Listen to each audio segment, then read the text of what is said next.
समझो बेटा ये प्रॉब्लम, इसमें अपने को स्फेयर गिवन है और जब भी केवल स्फेयर बोले ना तो समझ जाना सॉलिड लेंगे अपन। बोलो अगर बोलेगा तो स्पेसिफाई करेगा, ठीक है। तो ये वाला भी सॉलिड स्फेयर है, ये वाला भी सॉलिड स्फेयर है। तो सॉलिड स्फेयर का moment of inertia centre of mass के अबाउट कितना होता है 2/5 mr²। इसमें बोला गया है कि जो फर्स्ट स्फेयर हो प्योर रोलिंग मोशन कर रहा है, तो इसका मतलब V0 = ω0 × r है। इसकी इनिशियल वेलोसिटी है V0, एंगुलर वेलोसिटी है ω0। V0 है वो V1 के इक्वल गिवन है प्रॉब्लम में, ठीक है। मैंने यहाँ पे V0 लिया है। ये बोल रहे हैं एक आइडेंटिकल स्फेयर के जाके कोलाइड किया, दोनों स्फेयर्स के बीच में कोई फ्रिक्शन नहीं है, लेकिन यहाँ फ्रिक्शन है नीचे वाले हॉरिजॉन्टल सरफेस पे। मास इक्वल है और कोलिजन इलास्टिक बोला है। तो अपने से पूछा है ए पार्ट में the linear and angular velocity of each sphere immediately after the impact. तो जैसे ही ये कोलिजन करेंगे तो आगे वाले स्फेयर पे कोलिजन के टाइम पे फोर्स लगेगा, इम्पल्सिव फोर्स यहाँ पे, जो नॉर्मल के फॉर्मेट में होगा। और ये फोर्स तो सेंटर से ही पास कर गया, उसका टॉर्क 0 तो अल्फा 0, मतलब आगे वाले स्फेयर के पास ओमेगा आएगा ही नहीं। तो इसका मतलब कोलिजन के बाद आगे वाला स्फेयर है वो तो केवल वेलोसिटी गेन करेगा।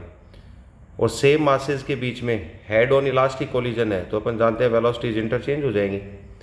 तो आगे वाले स्फेयर के पास तो केवल V0 होगा, कोई ओमेगा नहीं होगा, और पीछे वाले के पास केवल ω0 बचेगा, क्योंकि इम्पल्सिव फोर्स का इस पर भी टॉर्क 0 तो अल्फा 0, अल्फा 0 तो ओमेगा चेंज नहीं होगा, है ना।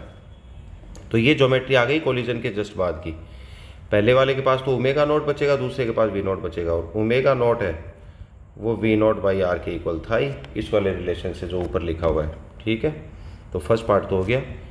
अगला बोल रहा था velocity of each sphere after it has started rolling uniformly. अब देखो एक एक को कंसिडर करता हूँ। मैंने इसको मान लिया A, इसको मान लिया B। तो A को कंसिडर कर रहा हूँ पहले मैं। तो कोलिजन के जस्ट बाद इसके पास ω0 बचा, तो ω0 की वजह से नीचे वाला पॉइंट पीछे जा रहा है, तो फ्रिक्शन लगेगा आगे और काइनेटिक लगेगा। और ये फ्रिक्शन क्या करेगा, इसके सेंटर को आगे वेलोसिटी प्रोवाइड करेगा। ये मान लो V1 प्रोवाइड की, क्योंकि फोर्स एक्सटर्नल आ गया तो सेंटर मास आगे चलेगा, और टॉर्क अपोजिट में प्रोड्यूस करेगा तो ओमेगा को कम करेगा। तो फाइनल इसका ω1 मान लिया। तो ज्योमेट्री ऐसी हो गई, फर्स्ट स्फेयर के पास कोलिजन के बाद ω0 बचा था, जो ω0 था वो था V0/r के इक्वल। और बाद में जब ये प्योर रोलिंग स्टार्ट कर देगा तो V1 भी होगा और ω1 भी होगा। अब देखो अगर इस पे फोर्सेस देखें तो फ्रिक्शन नीचे वाले पॉइंट से पास कर गया, mg भी यहीं से पास कर गया, नॉर्मल भी यहीं से पास कर गया।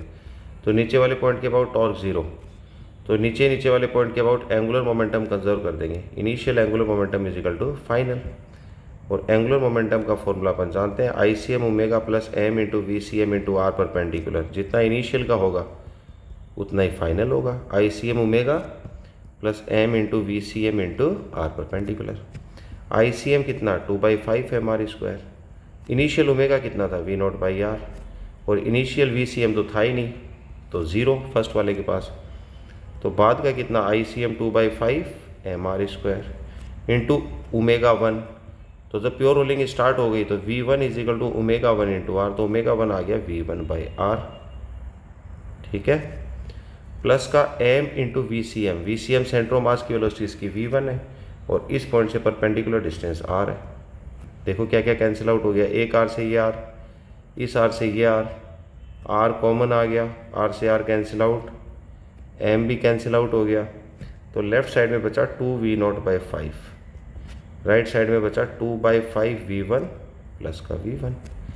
5 LCM ले लेंगे, तो 5 + 2 ये हो गया 7 V1/5। इधर भी नीचे 5 था, 5 से 5 कैंसिल आउट, V1 कितना आ गया 2V0/7। तो फर्स्ट वाले की वेलोसिटी तो निकाल ली अपन ने। अब सेकंड स्फेयर को देखो, इसके पास आगे V0 था। देखो सेकंड वाले स्फेयर के पास कोलिजन के जस्ट बाद B के पास में था वो V0 था। तो V0 था तो नीचे वाला पॉइंट आगे स्लाइड कर रहा है, फ्रिक्शन पीछे लगेगा।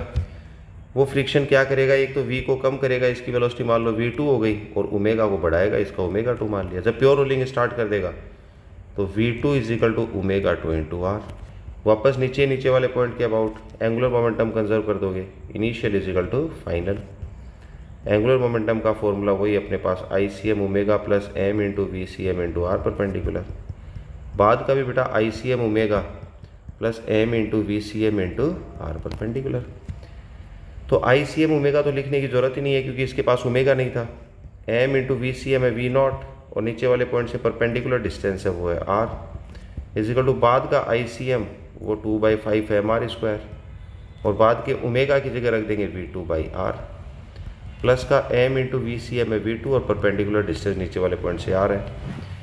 m और r तो कैंसिल आउट हो गया तो लेफ्ट साइड में बचा V0, यहाँ बचा 2/5 V2 प्लस का V2 तो V0 इजिकल टू 5 LCM लिया तो ये आ गया 7 V2/5 तो यहाँ से V2 आ गया 5 V0/7।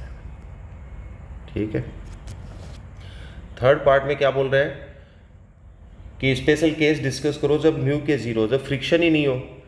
तो सिंपल सी बात है, फ्रिक्शन नहीं होगा तो पहले वाला उतने ही ओमेगा नॉट से घूमता रहेगा और आगे वाला उतने ही वी नॉट से चलता जाएगा क्योंकि प्योर रोलिंग कराएगा ही फ्रिक्शन। तो अगर फ्रिक्शन नहीं होगा तो ये इसकी फाइनल ज्योमेट्री होगी। ठीक है।